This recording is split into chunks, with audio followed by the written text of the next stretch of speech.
ဆိုတော့အနန္တ၅ပါးကိုရှိခိုးပါ၏ဖျား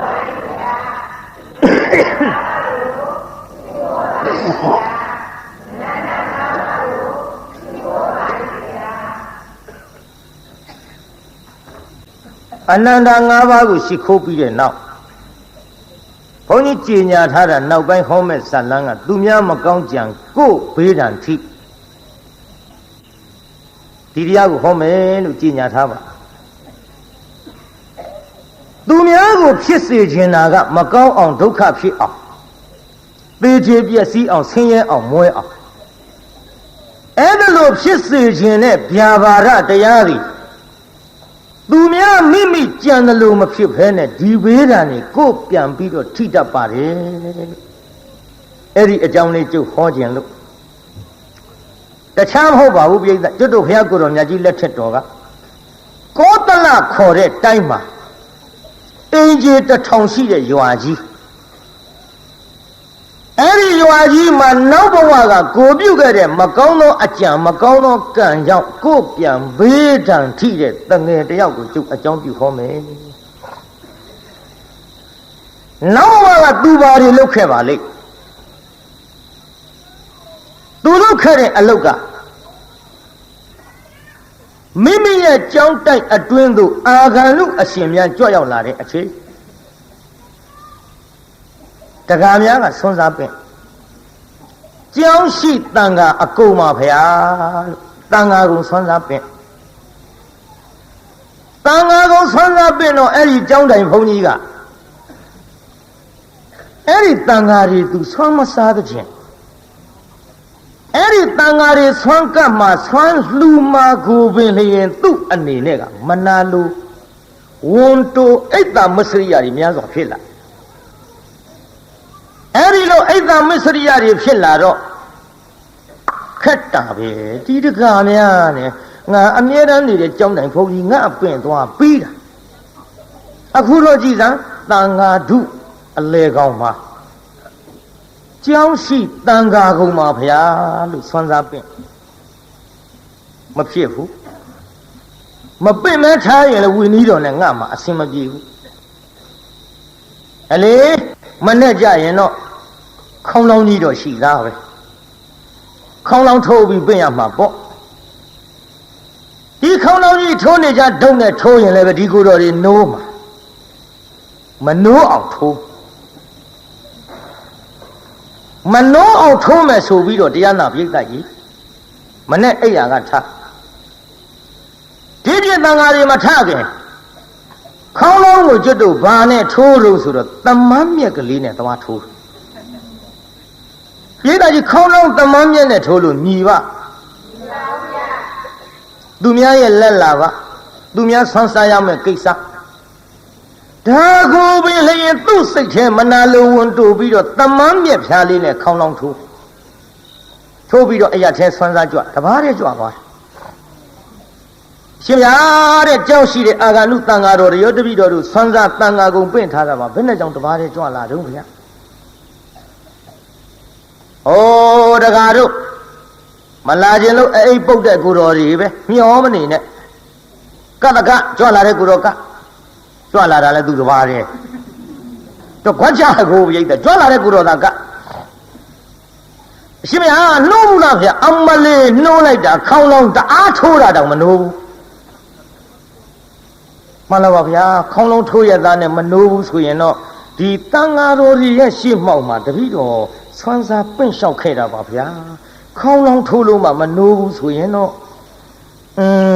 တပည့်တော်အိမ်ငါကတ်တဲ့ဆွမ်းမဖုံးပေးခြင်းလို့လားသူဒီမဟုတ်ဒီအချိန်အစောကြီးအိပ်ပြမခံနိုင်ဘူးဆိုပြီးများနေရကြလေသလားဗျာကဲအရှင်ဘုရားပဲတပည့်တော်တို့ကတ်ပါမယ်ဗျာသူ့ပဲဆွမ်းကတ်ကြဆွမ်းဖုံးပေးပြန်မကောင်းတာတော့အတော့ကိုမကောင်းတာပဲပြိတ္တာ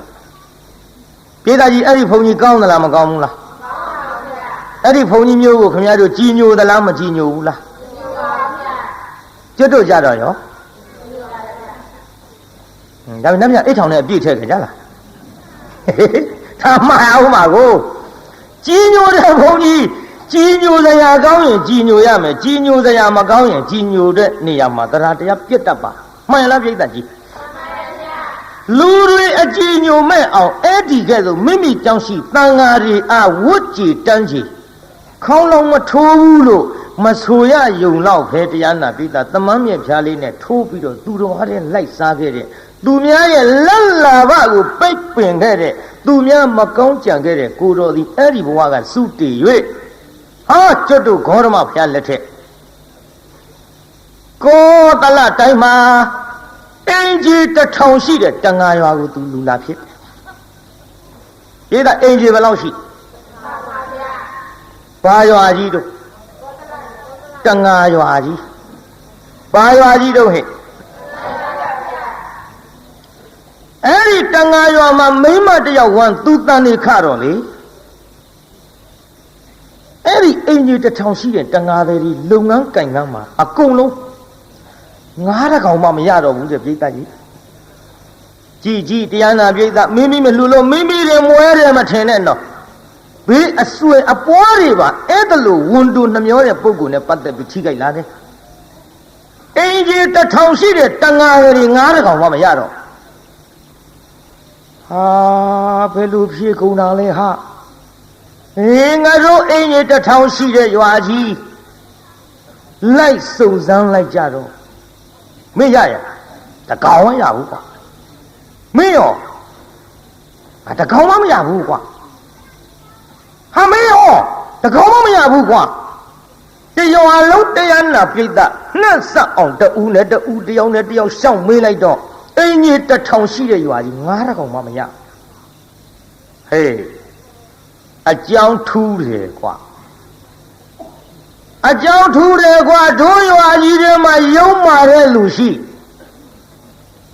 ခက်တော့ခက်သားလားလေတန်ငါလှုပ်ရှားတဲ့လူပဲယုံမာတဲ့လူရှိပြီဆိုတော့ဘွားတော့ကြတာပေါ့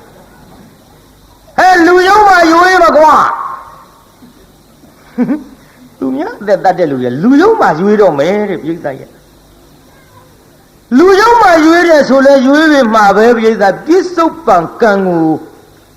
သူတို့တွက်တော်လဲတွေ့မှာကအတိတ်ကံယုံမာတဲ့လူကိုတွေ့မှာကိုပြိဿကြီးဘာတွေ့မှာတော့အတိတ်ကံဟေးဓမ္မတို့အင်ကြီး1000ရှိတဲ့ရွာတွေကလူယုံမာရွေးရအောင်900စီခွဲလိုက်ကြစို့900စီခွဲမင်းတို့900ကမရရင်မင်းတို့900တဲ့လူယုံမာပါလို့တို့900တွေကမရရင်900တဲ့လူယုံမာပါလို့ကဲ900စီခွဲအလုပ်လုပ်ကြစို့ဒီလုပ်ငန်းတစ်ခါဆင်းပြီးလုပ်ကြအဲ့ဒီကလေးတန်တေတီးတဲ့မိန်းမပါတဲ့အိမ်ကြီး900က900ကောင်မှမရဟိုဘက်အိမ်ကြီး900က9တွေရဟေးတို့ဘက်က900တဲ့ပါနေပြီကွာလူယုံမှာက250ကြီးခွဲကြစို့ကွာမတွေ့အောင်ရှာမဖြစ်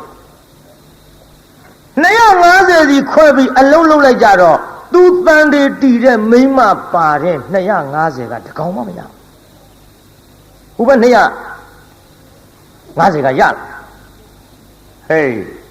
တို့ထဲပါလာပြန်ပြီကွာ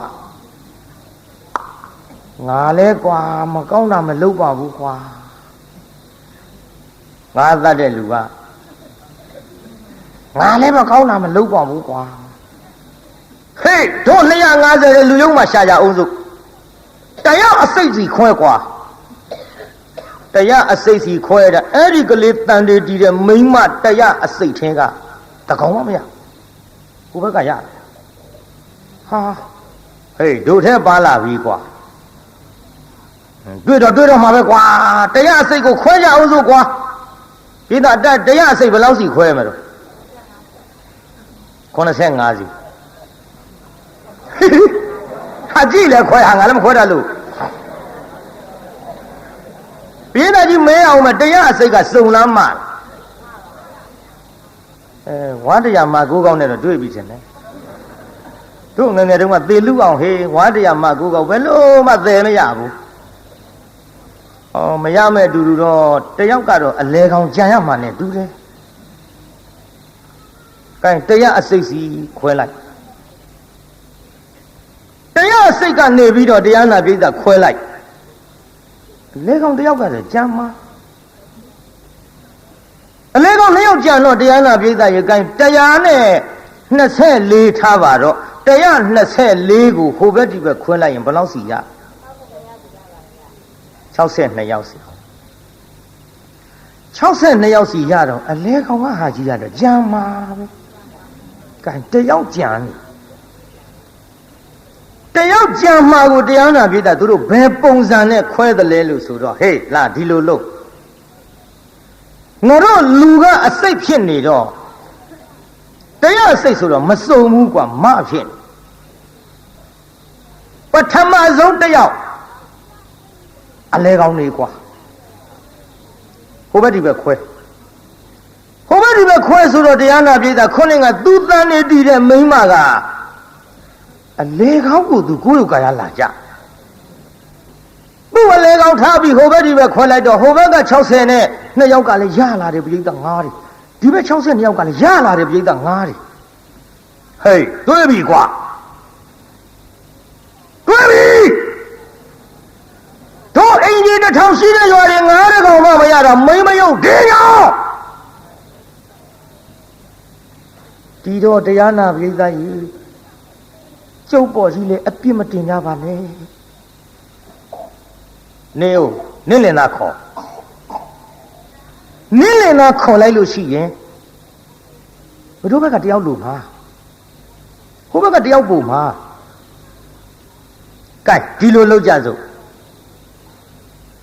နင်တို့လင်မယား2ယောက်ထဲငါးရှာကြည့်စမ်းဟေးငါတို့50ချက်မှာဘယ်နေရာဟာငါးများများရှိငါးများရှိတဲ့နေရာရှာကြည့်အလုတ်ခွင့်ပေးလိုက်ကြတကောင်မှရတန်ဟေးတို့ဘယ်သူမှရှောက်ရှာမနေနဲ့ဒီလင်မယား2ယောက်ပဲတို့ရွာတဲ့ထားလို့မဖြစ်ဘူးနေထုတ်မှဖြစ်မှာအော်တန်တော့လက်ဆက်တတ်တော့ငါလင်ကြောင်လည်းမဟုတ်ဘူးနေကြပါအိုးဒီလိုမလုပ်ကြပါနဲ့ကျုပ်တယောက်တည်းဟိုဖြစ်နေတော့ကျုပ်လင်သားတယောက်ထဲထားကြည့်ပါလားဟိုဘက်60ယောက်ဒီဘက်60ယောက်ကျုပ်လင်သားတယောက်ထဲထားကြည့်အောင်လေကျုပ်ကိုတစ်ဖက်ထည့်ကြည့်ပါဦးလင်လုံးတဲ့လူကမျက်စောင်းထိုးဘာဆိုင်လို့နေအောင်ရတာငါဆိုင်မှာလင်လုံးတဲ့လူကဒေါသဖြစ်လာဘာဆိုင်လို့နေခလဲကောင်ကြမဟုတ်ပါဘူးတော့တဲ့လင်းနေမရပဲတဲ့ဟိုတော့ကိုခလဲကောင်ထားပြီးဟိုဘက်60ယောက်ဒီဘက်60ယောက်ကျုပ်ပါတဲ့60ယောက်ထဲကမရရင်ကျုပ်ပဲပေါ့ဒီတော့လင်သားလောက်တဲ့လူကိုခလဲကောင်ကထားပြီးဟိုဘက်60ယောက်ဒီဘက်60ယောက်ခွဲလိုက်တဲ့ချိန်ခါမှာအဲ့ဒီမိန်းမပါတဲ့ဘက်ကငါမရဘူး62ယောက်စလုံးတော့နင်မလာတာတို့ပဲမရတော့မဖြစ်ဘူးဆိုတော့စဉ်းစားကြည့်လိုက်တော့လေသူ့တန်တွေတီးနေတဲ့အပေါ်မှာဘာမှဝေဖန်မှုမရှိဘူးပြိဿတန်လျာလည်းမဖြစ်ဘူးကျုပ်လေဒီလိုဆိုရင်ဒီရက်ဒီရွာမှာမနေဘဲနဲ့ကျုပ်သွားပါမယ်ကျုပ်ကြောင့်တရွာလုံးကမရတဲ့ကိစ္စကဲကျုပ်သွားမယ်ဟေးသူသွားတာကိစ္စမရှိဘူးမိမသားလည်းဖြစ်တယ်ကွာမိမသားလည်းဖြစ်တယ်ကွာလိုက်သွားမင်းရောလိုက်သွားဗျာလိုက်ရမှာပေါ့လင်းနေမရပဲသူသွားကျုပ်လိုက်ရမှာပေါ့ကျွတ်တို့ဖာသာတချမ်းရဝေးသွားပြီးတော့လုတ်ကြိုက်စားတော့ကြပါမယ်ခင်ဗျာလင်မယား2ယောက်စလုံးနှင်ထုတ်ခံရသားပိဋကဝင်တွေကသားအတွက်နော်ဒါကြောင့်သူများမကောင်းကြံပြီးတော့မနာလိုတဲ့စိတ်တွေဝန်တိုးတဲ့စိတ်တွေအိတ်သမစရိယာတွေဒါတွေမွေးမိကြပြီဆိုရင်ဖြင့်ကြည်ဘယ်ထိအောင်ထိခိုက်မယ်ဆိုတာဆက်ပြီးတော့နားထောင်ကြည့်အောင်ပိဋကလင်မယား2ယောက်ထွက်သွားမောင်ရဲ့ထို့ဘယ်နဲ့ကြောင့်ဒီလိုဒုက္ခဖြစ်ပါလိမ့်မယ်တော့ကျွတ်တို့တန်ငါတယ်ဆိုတာကတော့သူများအသက်တတ်တာမကောင်းတဲ့အလုပ်လုပ်တဲ့လူချင်းမှန်ပါရဲ့ဒါပေမဲ့လို့ဒီထက်ရုပ်မာတဲ့အလုပ်ကြီးကျုပ်လည်းမလုပ်မိပါလားတော့ဒီအသက်ဒီရွယ်ထိတော့အပေါ်မှာလေလော်လီဖောက်ပြပြီးတော့တပါးတော့ယောက်ျားနဲ့လည်းကျုပ်မပြစ်မှားမိပါဘူးငါလည်းဒီလိုပါပဲကွယ်ကိုင်ဖြစ်သမျှအကြောင်းအကောင်းကြီးပေါ့ဖြစ်သမျှအကြောင်းအကောင်းကြီးပေါ့လာတွားစားစို့ဆိုပြီးတော့လောက်ကင်စားတော့ရင်းနဲ့နောက် ကိုလာကနေပြီးတော့ဆယ်လရောက်သောအခါတန်းယောက်ျားလေးဖွားမြောက်လာပြေးတော့ဘာလေးတို့တန်းယောက်ျားလေးဖွားမြောက်လာတော့သူတို့ရှိတာပါတာလေးလဲစားလို့တောက်လို့ကုန်ပြီအေးရင်လှဲ့ပြီးတော့ထမင်းတောင်းရစားရတဲ့ဘဝရောက်ဒီလိုတောင်းရောက်စားရတဲ့ဘဝရောက်သောအခါကလေးလေးကိုမအေးချီတယ်အဖေကအလွတ်ခွက်ကိုတက်ရောက်တစ်လုံးစီခိုင်းထမင်းပေးမဲ့ခွက်ကိုတက်ရောက်တစ်လုံးစီခိုင်းထမင်းပေးမဲ့လူကကလေးချီထားတဲ့မိန်းမခွက်ထဲထမင်းမထက်ယောက်ျားခွက်ထဲထမင်းထက်ကျုပ်လည်းပေးပါအောင်တော့ဟိုကတယောက်ထဲပါကျုပ်ကသားလေးနဲ့ပါမပေးဘူးနင်သားတော်လေးရှိပြစ်လိုက်နင်သားတော်လေးရှိပြစ်လိုက်အိမ်တိုင်းဒီလိုကြီးအပြောခံရကဲမောင်ရဲ့ကလေးကြောင့်များလားတို့မသိဘူးကျက်သိမ်းထားစရာကြီးဖြစ်လာပြီဒီရွယ်လေးဆိုတာအလွန်တနာရကြတာကဲရောမောင်ရဲ့ကလေးတစ်နှစ်ချီပါအောင်ယောက်ျားကလေးပေးပြီးတော့နောက်တဲ့အိမ်ကျတော့ဒီလိုပဲတခါတည်းခွက်တစ်လုံးစီကင်တောင်းကလေးမပါတဲ့မိန်းမရဲ့ခွက်ထဲကိုထမင်းထည့်သည်ကလေးချီထားတဲ့ယောက်ျားရဲ့ခွက်ထဲထမင်းမပေးဘူးသူ့တယောက်ထဲပါဗျာကျုပ်ကလေးလေးနဲ့ကျုပ်ခွက်ထဲထဲပါအောင်မပေးဘူးအဲ့ဒီကလေးတော်ရဲရှိပြလိုက်အဲ့ဒီကလေးတော်ရဲရှိပြလိုက်ဒီတိုင်းကြီးအပြောခံရဟုတ်ပါပြီကွယ်ဟုတ်ပြီနှမငါတို့အင်ကြီးတစ်ထောင်ရှိတဲ့တန်ခါရွာကြီးငါတကောင်းမှမရတာသူ့ကြောင့်ကလေးချီသောမိခင်ခွက်တဲ့ထမင်းမထဲတာသူ့ကြောင့်ကလေးချီသောဖခင်ရဲ့ခွက်တဲ့ထမင်းမထဲတာသူ့ကြောင့်အဲ့လေသူ့တော်နေကိုလာလွယ်ဆင်းလာဖွားတဲ့သားမင်းလည်းတနာပြီမယ်ငါလည်းကိုယ်ကဖြစ်တဲ့ရင်သွေးတော့ချစ်တာပဲနှမရဲ့ကလေးတဖြည်းဖြည်းစောင့်ပြီးတော့မွေးကြွေးကြည့်ကြပါအောင်စိုးနဲ့တဖြည်းဖြည်းစောင့်ပြီးမွေးကြွေးကြည့်ပြီးလာခဲ့ရကလေးကမတ်တပ်ပြေးလေးဘဝရောက်လာမတ်တပ်ပြေးလေးဘဝရောက်တော့ရှောက်ပြီးတောင်းလိုက်ကြတဲ့ကိစ္စဒီကလေးမြင်တိုင်းမေတ္တာပြည့်ဒီကလေးမြင်တိုင်းခွက်ထဲထမင်းမထည့်ကြတော့လင်မယားနှစ်ယောက်တိုင်းတယ်ကလေးလေးလည်းမတ်တပ်ပြေးလေးမတ်တပ်ပြေးရနေတဖြည်းဖြည်းသကပီနာကြဘဝနဲ့အရွယ်ကလေးပေါ့လေဥမမဲစာမမြောက်လင်းင6နှစ်သားလေးရောက်လာတော့နှမဒီလိုလုပ်ကြပါစို့ကွယ်ကိုမချီကအမိတော်လဲတတ်တော်ခဲ့ဤကဘာမီလောင်းသားကောင်းချနေဆိုတဲ့စကပုံကလည်းရှိနေတော့သူနဲ့သာနေရမယ်ဆိုရင်တနေ့ငါတို့ပါအလင်းမမီပဲနဲ့ငတ်ပြတ်ပြီးသေးကုန်ရတော့မှာပဲအေးတစ်ထောင်ရှိတဲ့ရွာကြီးငါးကောင်းမှမရတာလေသူ့ကြောင့်မိမိတို့ချက်မြုပ်ဇာတိရွာကတို့လင်မယားထွက်ပြီးတော့ပြေးကြရတာကလည်းသူ့ကြောင့်နှမရဲ့ချစ်တော့ချစ်တာပေါ်မချစ်လို့မှမဟုတ်ဖ ೇನೆ သူ့ချစ်သမျှကိုတို့လင်မယားနှစ်ယောက်နစ်မြုပ်ရမှာမို့ပြစ်ထားကြရလို့လားပြစ်ထားကြရလို့လားဟင်တော့ဘယ်လိုပြောလိုက်တာတော့ကြံရပါပြီတော့ကြံလဲကြံရပါပြီရဲ့ကိုလာလွယ်ဆဲလာဖော်ရရတဲ့သားမို့ကျုပ်ပဲလို့နီးနေမှပြစ်နိုင်ဘူးမပြစ်နိုင်ဘူးကျုပ်သက်သေးချင်းသေးပါစီတော့ကဲဒါဖြင့်နှမမင်းကမပြစ်နိုင်ရင်မင်းကငါ့ရဲ့ပူချစ်တာမိခင်ပြီဘူးပူမချစ်ရဘူးလို့လည်းငါမဆိုလိုပါဘူးငါတော့ဖြင့်သူ့တံမခံနိုင်ဘူးနှမမင်းသားချစ်ရင်ငါ့ကိုပြေးငါ့ကိုချစ်ရင်မင်းသားကိုပြေးချစ်ပေမဲ့လို့လေငါပြတ်ပြီးတော့အစာရေစာငတ်လို့သိရတဲ့အထဲမှာတတိုင်းလုံးတစ်ပြေလုံးဒုပိတ်ကန္တရကတ်ကြီးဆိုင်လို့အကုန်ငတ်သိတာအကြောင်းမဟုတ်ဘူးသူ့ကြောင့်ဒုလင်မယားနှစ်ယောက်ထဲတော့ငတ်အတိမခံနိုင်ဘူးအတိမခံနိုင်မဲ့အတူတော့မင်းသားချစ်ရင်မင်းနေရခဲ့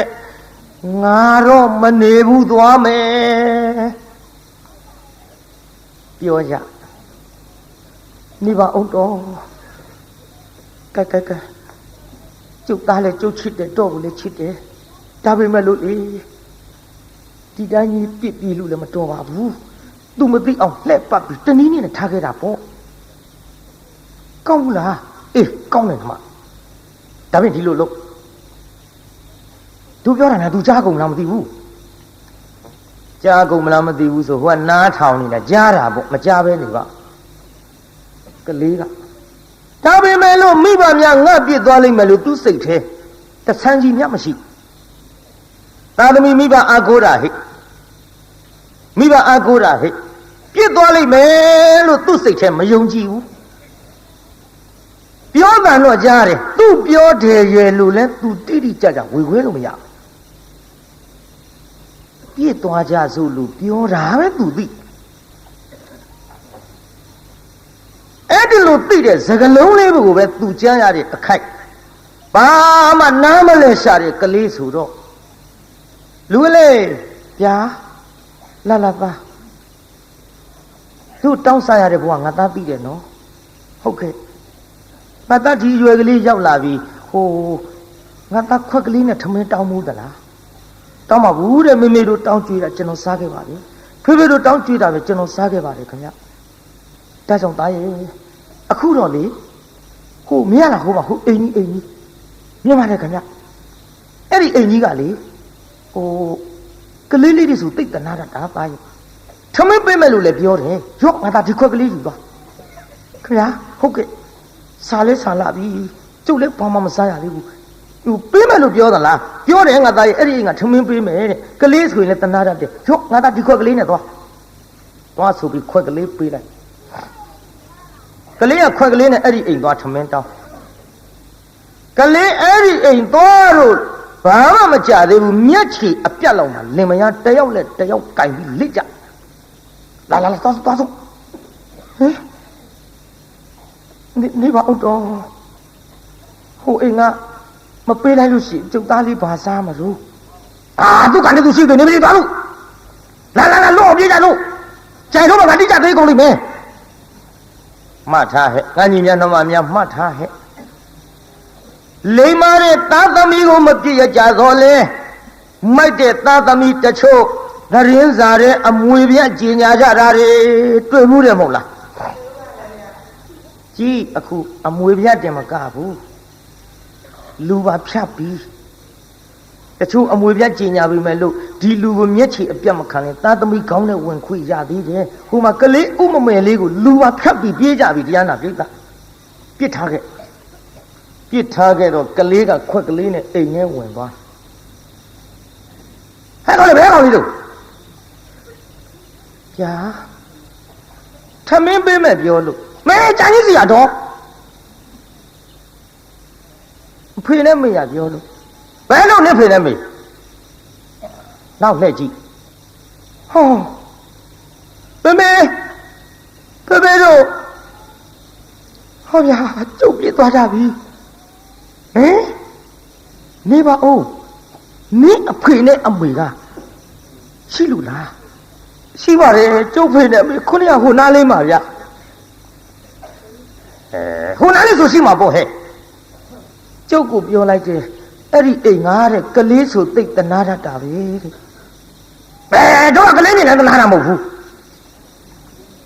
ထမင်းပေးမယ်ပြောလို့ကျုပ်ခွနဲ့အယူခိုင်းလိုက်လို့ကြံကြီးစီကတော့တို့ပြောပါဟင်ဖေတို့မေမေတို့ငါလိမ်ပြီးတော့ပြစ်သွားကြပြီထင်ပါရဲ့ဟင်ငါစဉ်းစားကြည့်လိုက်တော့ဖေတို့အမေတို့ပြောတဲ့စကားဥမနားလေပြီအင်းကြီးတစ်ထောင်ရှိတဲ့ရွာကြီးငါတကောင်မှမရတာသူ့ကြောင့်ငါပြောတာနဲ့တူပါရဲ့ကျွတ်တို့ချင်းမြုပ်ဒေသအင်းကြီးတစ်ထောင်ရှိတဲ့ရွာကြီးကထွက်ပြေးလာရတာသူ့ကြောင့်ဒီကနေ့ဒီအချိန်ထိထမင်းဝအောင်လည်းမစားရဘူးတဲ့သူပါတဲ့မိခင်သူပါတဲ့ဖခင်ခွက်ထဲထမင်းမထည့်ဘူးတဲ့သူတို့ပြောတဲ့စကားတွေအလုံးခြုံကြည့်လိုက်တော့တတော်င ငါ့ကိုမတနာလို့ပြစ်ပြီးတော့ပြေးကြပါဗောလားအလေမိဘများအပြစ်မရှိပါဘူးငါအပြစ်တွေးကြီးပါလားအခုဒီအိမ်ကလည်းကြံကြီးစီယာငါထမင်းပေးမယ်လို့လည်းမပြောဘူးတဲ့ကလေးမြင်နိုင်လည်းမတနာဘူးတဲ့ဟုတ်ပါတယ်ခင်ဗျာကျုပ်ဖေလို့မေလို့ကျုပ်ပြစ်သွားကုန်ကြပါပြီခင်ဗျာကျုပ်ကိုတနာလို့ရှိရထမင်းလေးကျွေးပါခင်ဗျာဟင်မင်းဖေနဲ့မေကပြစ်သွားမင်းတို့အိမ်နဲ့ကြောင်းတို့အဖတ်တင်နေလိမ့်မယ်တော်ဟဲ့တော်လေးပါဟိုဘင်းတော့ဟိုဘင်းကပြီးတာကန်းတယ်ဟိုဘဲအိမ်လေးလို့ဟိုဘဲအိမ်သွားခွက်ကလေးနဲ့မလီတော့ချိုင်းစီရတော်နှင်းထုတ်ကလေးဘယ်အိမ်ကမှမပြီးဘူးဒီလိုနဲ့ထမင်းမစားရတဲ့ဘဝဒဇက်မိတ်အယိုးလေးတွေဂျိုးလေးတွေထမင်းတို့ဟင်းတို့တွေစွန့်ပြေသွန်ချရာဖြစ်တဲ့တချို့နေရာအမိုက်ပုံတွေကအယိုးလေးတွေကောက်စုပ်ခွေးကျွေးတဲ့ထမရေအိုးဝင်နှိုက်လို့ငေါက်ထုတ်လို့ထုတ်ဒီလိုနဲ့မဆရမတော့ရအငတ်ငတ်အပြက်ပြက်နဲ့ကြောက်စရာကောင်းတယ်နော်ဝန်တိုးတာတွေနှမျောတာတွေဟိုခေါင်းလောင်းလေးကိုခေါင်းလောင်းကိုတရားနာပြီးသားတမန်မြက်ကလေးနဲ့ထိုးခဲ့တဲ့ကံนี่နော်ကြောက်စရာကောင်းလုံးလို့အဲ့ဒီလိုမဆရမတော့ရနဲ့အိတ်တော့တစ်ပင်ရင်စားတော့အမိုက်ပေါ်ဒီလိုဒုက္ခတွေကြုံပြီးတော့နေရတဲ့အခိုက်ရေလည်းမချိုးကောင်းကဆံမင်ကလေးကလည်းလိန်ကြည့်ပြီးတော့တခါမှမရိတ်တော့ဂုတ်ပေါ်ရောက်ကောင်းလေးကိုလမ်းတရက်ဖြစ်လို့လမ်းတရက်အဲ့ဒီတော့ကများစလာမသိပါဘူးအေးငါညီများငါပေါ်လည်းမျက်စောင်းထိုးကြပါနဲ့ကွာနော်မင်းတို့ကတော့လှအောင်ထားတာပါဟိုကတော့မိဘကမပြုစုလို့ကွာတမင်တက်တယ်ကိုမရိတ်နိုင်ရေးမချိုးနိုင်ညစ်ပေးလို့မင်းတို့ကဟိုဂုတ်ထီအောင်သပင်လေးတွေထားပြီးကော့စမတစ်တို့ဘာတို့အုံစီတို့ပေါ်လကွာမိုးပွင့်တို့ပေါ်လကွာရေမွှေးတို့ပေါ်လကွာမင်းတို့နာကတ်ရင်မှုမှုကြံ့ကြံ့လေးတွေပါကွာဟိုကောင်လေးကကြီးကွာကောင်းမှုကွာသိုးတယ်ကွာတော်ဆိုးတာကွာသူကလမ်းပေါ်နေရလို့လမ်းတရေကိုကွာမင်းတို့ကလမ်းမော်နေတော့နေတာပေါ့ကွာအိတ်တော့မင်းတို့ကအိမ်အိတ်တာပါကွာနော်မင်းတို့ကလမ်းတရေအစ်စ်မဟုတ်ဘူးကွာအတုဟိုကောင်လေးကလမ်းတရေအစ်စ်ကိုအိတ်တော်လေလမ်းမော်စားတော့လေအမိုက်ပေါ်ဒုက္ခတွေကြုံပြီးတော့နေတဲ့ဖုတ်တဆေလေးကြလို့အဲ့ဒါလို့ဒုက္ခဖြစ်နေတဲ့ကလေးဟောဒီကနေ့တော့ဟေးရှင်သာရိပုတ္တရာကိုရောမြတ်ကြီးကလည်းတပိတ်ပိုက်ပြီးတော့ဆံငံကြွအလားမြင်တယ်ကလေးကိုမြင်တယ်ဥမမဲစားမမြောက်ရောက်ချင်ရရောက်ပေါက်ချင်ရပေါက်လျှောက်သွားနေတဲ့ကလေးနဲ့တူရဲ့ကောင်းမောကဆမ်းမင်းနဲ့လည်းကြက်ပြားကြီးဖြစ်ဖုံနဲ့အမိုက်ချင်းအိတ်ခန္ဓာကိုယ်လည်းအဝတ်အစားမရှိစားကြတော့လည်းအမိုက်ပုံတွေကဟိုရိုးလေးကောက်သွားလိုက်ဟိုထမင်းကျိုးလေးကောက်စားလိုက်သူ့ဖြစ်ပုံကိုတိတိကျကျသပိတ်ပိုက်ပြီးတော့ရက်ပြီးတော့ရှင်သာရိပုတ္တရာကိုရောမြတ်ကြီးကြည့်သူ့အကြောင်းကြည့်လိုက်တော့ဥပနိတယမြင်လဲမြင်တော်မူတယ်လေသိလဲသိတော့သာဝကဝိနည်းကလည်းဖြစ်နေပါသဖြင့်ကြည့်ကလေးအပါကတ်ဟဲ့ကလေးဗျာအိုးဘုန်းကြီးကိုဗျာလို့ပြောရဘူးကွဖះလို့ထူရတယ်ဖះအေးအဲ့လိုထူကွမင်းမသူသားတော့ကျုပ်အမေသားပေါ့ဗျအိုးတပည့်တော်အမေသားပေါ့ဗျလို့ပြောရတယ်ကွတပည့်တော်အမေသားပါဗျာအေးလေအမေကမွေးတာတော့ဟုတ်တာပေါ့ကွမင်းမေကဘယ်သူတော့တပည့်တော်အမေကအမေပဲဗျာအေးလေအမေတော့အမေပေါ့ကွမင်းမရှိသလားဒီတော့မေရှိတယ်ဗျာအော်မင်းဖေရောဟေ့ရှိတယ်ဗျာဘယ်နေတော့ကွမသိဘူးဗျာအမေဖေနဲ့မရှိတယ်ဆိုတမရှိပါတယ်ဗျာ ပြီရှိရင်ဘယ်နေတုံးကွယ်မှန်လားပါဗျာဘယ်နေမှမသိဘူးဗျာအေးဟဲ့နေပါအောင်ကွယ်အဖေမရှိတယ်ဆိုတာလည်းသိပြီးတော့ဘယ်နေမှမသိဘူးဆိုရအောင်ဘယ်လိုလဲမင်းစကားငါနားမလဲဘူးကလေးမှန်လားပါဗျာတပည့်တော်ဖြင့်ပါလေလျှောက်ပြပါမယ်ဗျာတပည့်တော်ဒီအိမ်တပည့်တော်မိဘများအစကအဲ့ဒီနေတယ်ဗျာတပည့်တော်ကိုတန်တေးတီးတဲ့အချိန်ကစလို့တပည့်တော်မိခင်ဝန်ထဲမှာတပည့်တော်တန်တေးယူတဲ့အချိန်ကစလို့အင်ကြီး1500ကောင်မှမရလို့ခွဲကြတယ်ဗျာတပည့်တော်မိဘနှစ်ပါးပြောတာအစကဘာများလဲလို့အောက်မိတာတပည့်တော်ကြောင့်ဖြစ်နေတာကိုနောက်ပြစ်ပြေးမှသိရပါလားဗျာနောက်ရွာကနေပြီးတော့နှင်ထုတ်လို့တပည့်တော်ဖေမေတပည့်တော်ကြောင့်ထွက်ပြေးခဲ့ကြလို့ဗျာ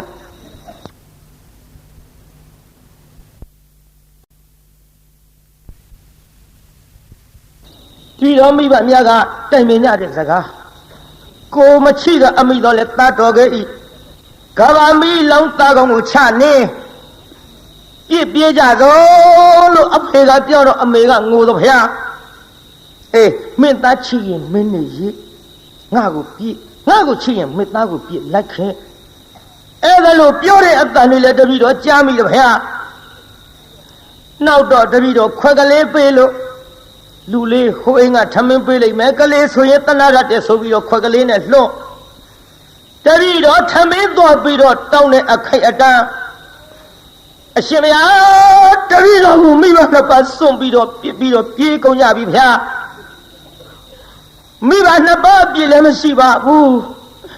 တပည့်တော်အပြစ်ဗျာမိဘနှစ်ပါးရွာတွေကထွက်ပြေးရအောင်ခံစားခဲ့ရတဲ့ဒုက္ခတွေတပည့်တော်ကြောင့်ပါဗျာ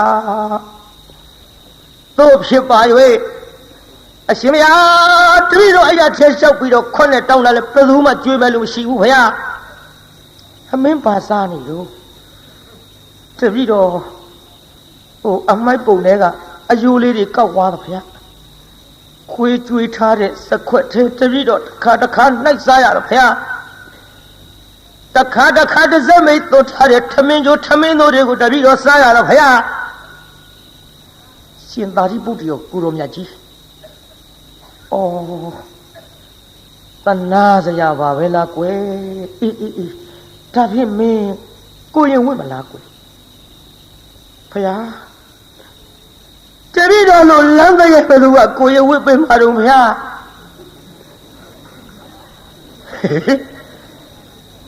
လမ်းတဲ့ရဲ့အစ်စ်ပြောတာပါကွာတို့ခုခေတ်အတုတွေမဟုတ်ဘူးတပည့်တော်ကလမ်းပေါ်မှာနေလမ်းပေါ်မှာဆက်လမ်းပေါ်မှာအိတ်လို့ပြီးတော့ဆင်းရဲတော့ဗျာတပည့်တော်လို့ဖုတ်တစေဘသူကသင်္ကန်းဝစ်ပေးမှာတော့ဗျာဟေးမင်းဝစ်ပေးမဲ့လူရှိလို့ပြောတာကွဘသူကဝစ်ပေးမှာလဲဗျာတပည့်တော်အိမ်ထဲကိုအဝင်မခံရဘူးဗျာဩမင်းငါဝစ်ပေးမှာလေဗျာရှင်မကစားတာလားဩဘယ်ကစားရမှာတော့ကွတပည့်တော်တကယ်သနာလို့တကယ်ဝစ်ပေးမလားဗျာအေးဝစ်ပေးမှာပေါ့ကွဟုတ်လားပါဗျာတပည့်တော်သနာလို့ဖြစ်သင်္ကန်းဝစ်ပေးတော်မူပါဗျာတပည့်တော်မြတ်စွာဘုရားမြောက်ပါတဲ့သင်္ကန်းဝစ်ပေးမယ်ဆိုရင်တပည့်တော်ဝစ်ချင်ကြောင်းပါဗျာလို့ရှင်သာရိပုတ္တရာခြေသလုံးတော်ဝင်တအားဖက်လို့အိုးခြေမမိုးတော့မျက်ရည်တွေညာရွှဲဟဲ့တိတ်တကယ်လာသွားကြစို့ရှင်သာရိပုတ္တရာခေါ်တော်မူသွားပြီးတော့သင်္ကန်းစီးပေးလိုက်ကိုရင်ကလေးဖြစ်သွားကိုရင်ကလေးဖြစ်သွားလို့သင်္ကန်းစီးပေးလိုက်တော့လေသူ့ရဲ့နောက်ဘဝကမကောင်းတဲ့အတိတ်ကံကြီးကနှိမ့်ဆက်လိုက်တာလေသူနဲ့အတူတူသွားတဲ့ရှင်သာရိပုတ္တရာကိုရောမြတ်ကြီးအားဆွမ်းလောင်းဖို့ဆိုတာဝေလို့လက်အုပ်ကလေးချီပြီးတော့ရှေးခိုးလူမြမရှိတော့ကျက်သိမ့်ထစရာကြီးကြောက်စရာကြီးပြိဿဒါကြောင့်သူများလှူတာများလေကို့တပြားမှကုန်တာမဟုတ်ဘဲနဲ့မနာလိုဝန်တူစိတ်များမမွေးကြနဲ့ပြိဿကြောက်စရာကောင်းလုံးလို့ကျက်သိမ့်ထစရာကောင်းလုံးလို့ရှင်သာရိပုတ္တရာကိုရောမြတ်ကြီး သူပါသွားတာနဲ့ဆွမ်းလောင်းမှုဆိုတာဝေလာဝေးစွာလောင်းရလားပြိဿလက်အုပ်ကလေးချီပြီးတော့ရှ िख ိုးမဲ့တရားဓမ္မတော်မရှိယဟန္တာမထေကြီးပြီးပင်လျင်တရားနာပြိဿဓမ္မတန်ဝေကကြီးရတဲကြောက်စရာကောင်းတဲ့အတိတ်ကမှာသို့တော်လည်းတီးခမ်းပြီးတော့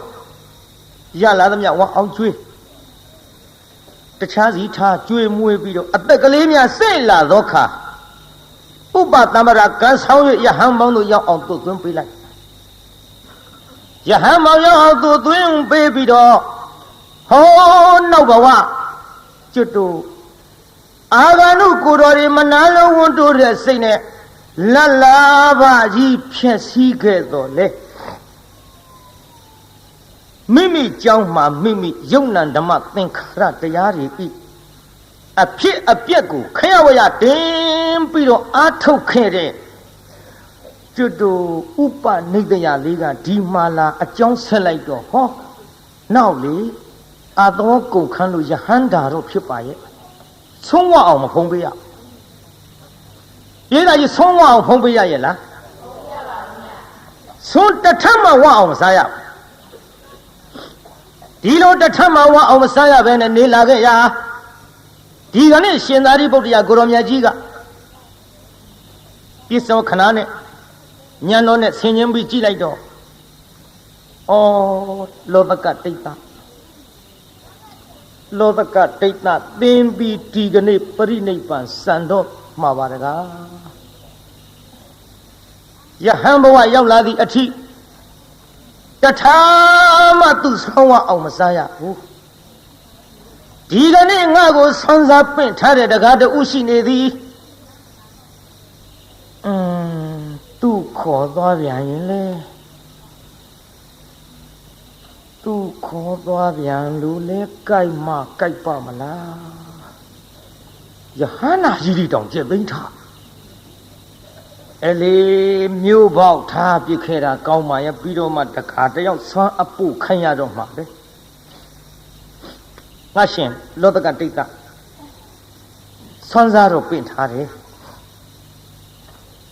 သို့တော်လေငါရှင်သတိထားလို့ဟောဒီမြို့ပေါက်မှာနေရနော်ဘယ်မှကြွမသွားနဲ့သင်အတွက်ငါဆုံးဖို့လွတ်လိုက်မယ်မှန်လားပါဗျာရိပ်မိပါပြီဗျာဖရာတို့တော့သိပါပြီဗျာဖရာတို့တော့အကြောင်းပြုပြီးတော့ကလေးဘဝကကိုရင်ဘဝကနေပြီးတော့ယဟန်ထိစောက်ရှောက်ခဲတဲ့ဥပိ္ပဇေဆရာကြီးမို့လဲတပည့်တော်လေးစားမိပါ၏ဖရာတပည့်တော်ပါလာတာနဲ့လဲရရအကသာဝကဖြစ်တဲ့ယဟန္တာမထေကြီးတော်မှလဲဆွမ်းလောင်းတာတွေဆွမ်းကတ်တာတွေလှူတာတန်းတာတွေရဆဲလို့အရှင်ဘုရားလက်အုပ်ချီသူမြမရှိတပည့်တော်သိလဲသိခဲ့ရပါပြီဘုရားမှန်လားပါဗျာတပည့်တော်ဒီမှာနေရပါမယ်ဗျာငါဆောင်းပုတ်လွတ်လိုက်မယ်နော်ငါရှင်တမဗျာဒီလိုနဲ့ရှင်သာရိပုတ္တရာကိုရောမြတ်ကြီးမြို့ထဲဝင်ပြီးတော့တကအိမ်ဆွမ်းစားပြီးတော့ဟဲ့တကတယောက်လာစားရောက်ဆုံးနေဆုံးရင်နေထည့်ပြီးတော့ဟိုရွာပေါက်မှာယဟန်တစ်ပါးရှိတယ်နော်မြို့ပေါက်မှာယဟန်တစ်ပါးရှိတယ်အဲ့ဒီယဟန်ကိုဒီဆုံးနေသွားပို့ကြီးကတ်ခဲ့နော်မှန်လားပါဗျာမှန်လားပါဗျာရှောက်ပြီးဆွမ်းဟင်းပကံတွေနဲ့ဆွမ်းပကံများတွေနဲ့လင်မန်းကြီးနဲ့ကြာနာထည့်ပြီးရွက်တော့သွားတာပဲပြိတ္တာအဲ့ဒီတကာကမေ့ပြီးတော့လေလမ်းနဲ့သူ့ဟာသူထိုင်စားပြစ်ကိုချိုးကိုနဲစားပြီးဟိုတကာကပြန်သွားတစောင်းဆောင်နဲ့ငါဥပိ္ပဇေဆရာကြီးကဒီကနေ့ဆွမ်းကခိုင်းလိုက်မတဲ့လောဘကဒိဋ္ဌာမင်းလောဘဝကကြောင်တိုင်းဘုန်းကြီးဖြစ်စဉ်အခါကြွလာတဲ့အာဂန္ဓုတန်ဃာတော်ဒီအာဆွမ်းမစားစီလို၍သူများဆွမ်းကတ်တာမနာလို့ပြီးတော့ခေါင်းလောင်းတောင်မင်းသမမ်းမြက်လေးနဲ့ထိုးခဲ့တဲ့အတိတ်ကမလားတိခံကိုပြုတဲ့ကံဟဲ့ သူများမကောင်းကြတာအခုတော့ကို့ဘေးရန်နေပြောင်းပြီးတော့ထီနေပါလားလောကဒိဋ္ဌာ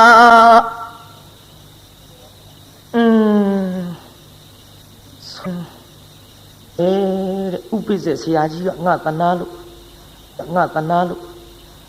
ဒီကနေ့ဒီချိန်ထိလဲဆွမ်းတထမဝအောင်မစားရလာခဲ့လိုက်တာနော်ကောင်းငယ်မော့ကြည့်တော့လည်းမောငါတိတ်တော့မယ်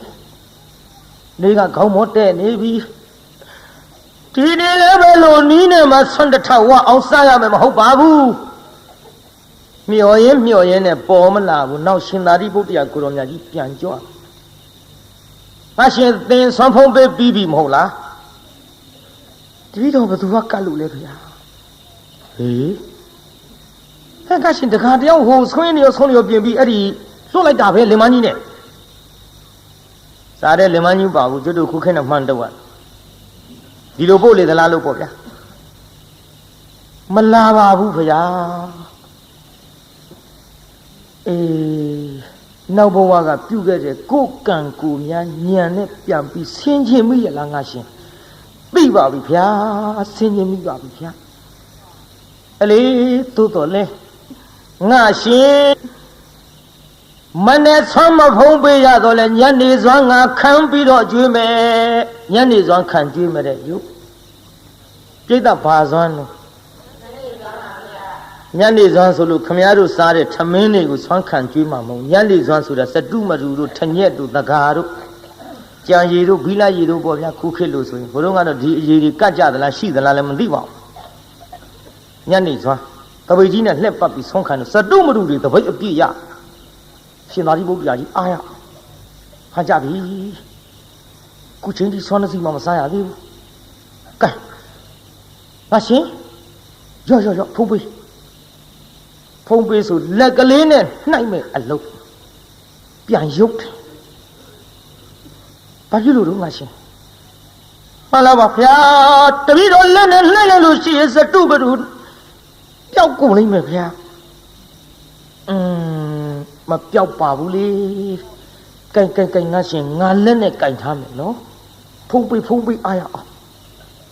ပိဋကတပိတ်ကြီးပါသူ့မပေးရဘူးတပိတ်ကြီးပါမပေးရဘူးအပေါက်မပါပဲနဲ့ပျောက်ကုန်မှာဆိုလို့ကြောက်စရာအတော်ကောင်းတယ်နော်ပိဋကအဲ့ဒါနဲ့တရားနာပိဋကကြီးရှင်သာရိပုတ္တရာကိုရောင်မြတ်ကြီးကတပိတ်ကြီးကိုင်းလို့ငါရှင်အာရအောင်ဖုံးပေးလို့ကုံရောတပိတ်တစ်လုံးကုံရောပေါ့တထမဝခဲ့ပဲပရိနိဗ္ဗာန်စံမဲ့နေ့နောက်ဆုံးတထဒီစတုမရုဇွန်တထပဲသူဝအောင်ဖုံးပေးသွားရဒီလိုစတုမရုဆုံးတထဝအောင်ဖုံးပေးပြီးတဲ့နေ့မှာပဲလောတကဒိဋ္ဌာမထေကြီးအနုပါဒိပေသခေါ်တဲ့အကျွမ်းမရှိတဲ့ပရိနိဗ္ဗာန်ဆံဝင်တော်မူရရှာသည်ကြောက်စရာကောင်းတယ်နော်နိဗ္ဗာန်ရောက်တာတောင်အငန်းငန်းအပြတ်ပြတ်နဲ့ရောက်ရဒါကြောင့်ခမည်းတော်ကျွတ်တူလည်းပဲဒီစိတ်ဒီအကြံဒီမကောင်းတဲ့ကံတွေများမပြုတ်မိအောင်လို့ဒါသတိပေးတဲ့အနေနဲ့ဒီဇာလန်းကိုဒီနေ့ဟောရပါသူများမကောင်းကြတော့ကိုယ်ဘာဖြစ်ညုံလာရှေ့တုန်းကကြားဘူးမှာပေါ့ငယ်တုန်းကဖို့သူတော်တယောက်ကြောင်းရှိရွတ်လိုက်တာသူများမကောင်းကြံကိုပြန်ပေးတန်းထိဘယ်လန်းတော်သူများမကောင်းကြံကိုပြန်ပေးတန်းထိ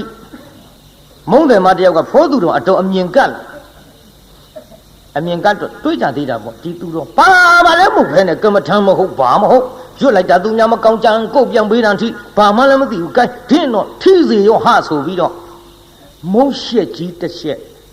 အနတ်အရသာနဲ့ပြည့်စုံအောင်လုပ်ပြီးတော့အစိတ်တွေလူးပြီးတော့ပေးလိုက်ဘုသူတော်ကကြည်ဟာမွေးတာပါလားဒါလောက်မွေးဒါလောက်အရသာရှိမဲ့မုံငါနဲ့မတတ်ပါဘူးလေဘုရားကိုတော်မြတ်ကြီးဆွမ်းတော်တင်ပါပဲဘုရားဆွမ်းတော်တင်လိုက်ပါရောဗျာဘုရားဆွမ်းတော်တင်တော်မုံတယ်မရဲ့သားကလည်းအဲ့ဒီကြောင်းထားတာဆွမ်းတော်တဲ့မုံကြီးသူ့သားအကောက်ကြိတ်လိုက်ပါရောဗျာစံခဲနဲ့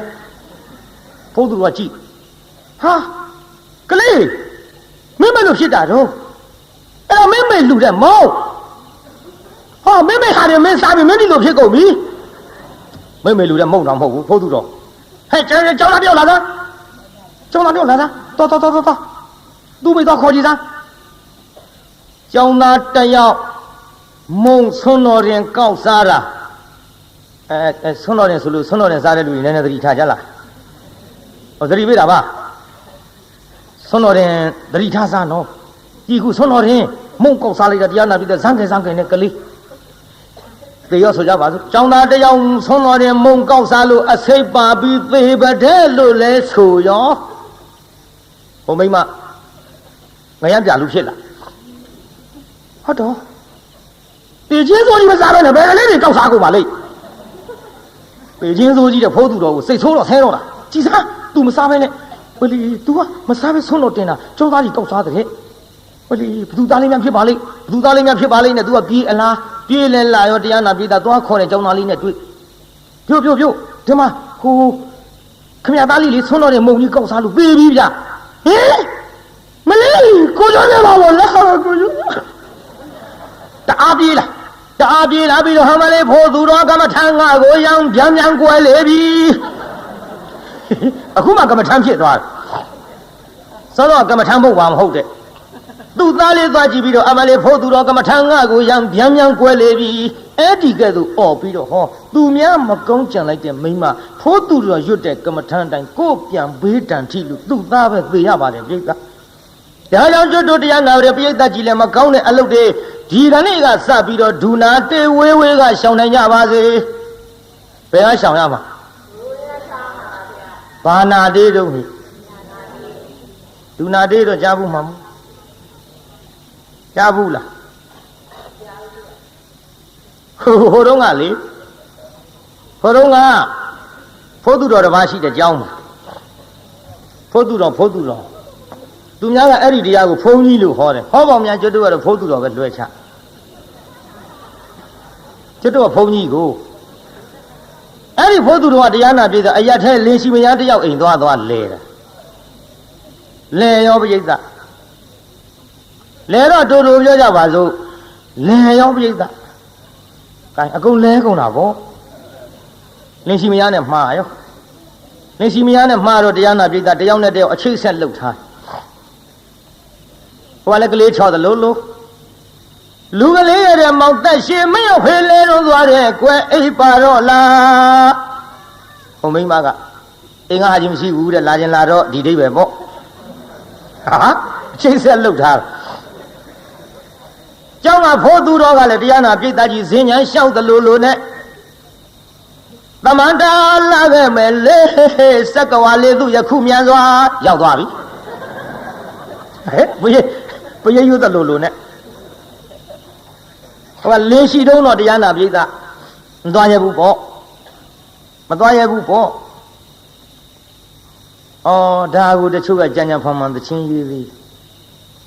မကောင်းတဲ့အလုပ်ကြီးမြောက်ပေးတဲ့သချင်းကပေါ်လာတယ်ရိုးချစ်တာတဲ့ခိုးချောင်းခိုးဝဲချစ်ကြသူတွေမှာ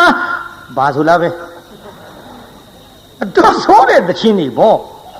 ကြည့်ရိုးချစ်တာမဟုတ်ဘူးအဲ့လိုခိုးချောင်းခိုးဝဲနဲ့တလို့နဲ့တရားနာပရိသတ်ကြီးသွား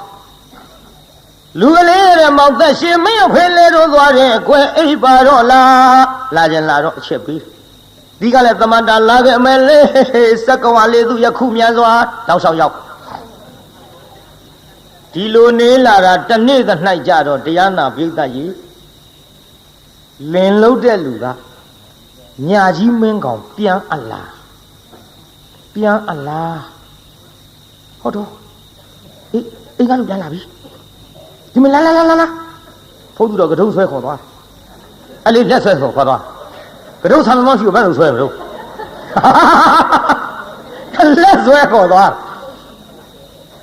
လက်ဆွဲခေါ်သွားပြီးတော့တစက်မိတ်ချထားတဲ့လူတထိုင်မလွတ်တယ်လို့စင်အိုးကြီးတဲ့ထက်တော့ခေါင်းကနေနဲ့အထက်မောက်ပြီးပေါ်နေအဲ့ဒါဘန်းစုပ်ကြီးကောက်အုပ်ဘန်းကလည်းပကံများလောက်စုပ်ပကံများလောက်အလဲကောင်ကစုပ်တဲ့ဘန်းအုပ်လိုက်တော့သူ့ကောင်းကြီးကဘန်းပေါက်ထဲကနေဖူးဖူးကြီးထွက်ဒီတော့လင်လုတ်တဲ့လူကပြောတယ်နေမလို့တော့အချိန်ရှိမှာအဟိုမိဘတွေကငါချောင်ပြကြောင်စားဆုံးလို့ကျုပ်သိမ့်တာ မိမများတေခဏုပတ္တိညာကောင်း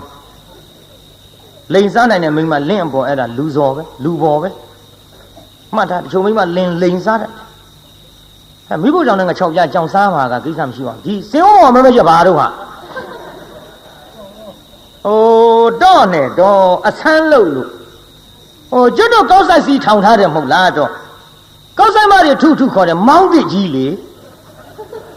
တော်ဝဲလာတဲ့မောင်းသစ်ကြီးညံကကောင်းတယ်ပြုံးမနဲ့ဆိုတော့အခုမောင်းကြီးတိုင်မဲ့မဲမဲကြီးအေးငါဝဲလာတဲ့မောင်းကြီးငါတခါမှထုမကြည့်ရဘူး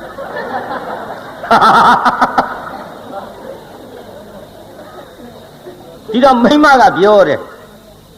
တော်တဲ့အချိန်မရှိမှအရာထဲမီးလာပါလားဆိုပြီးလန့်ကောင်ထုပါနဲ့နည်းနည်းတော့စမ်းကြည့်ရအောင်ဖိုးသူတော်အတွင်းကစဉ်းစားတယ်ငါမောင်းဆိုပြီးဆော်တော့မှာသူ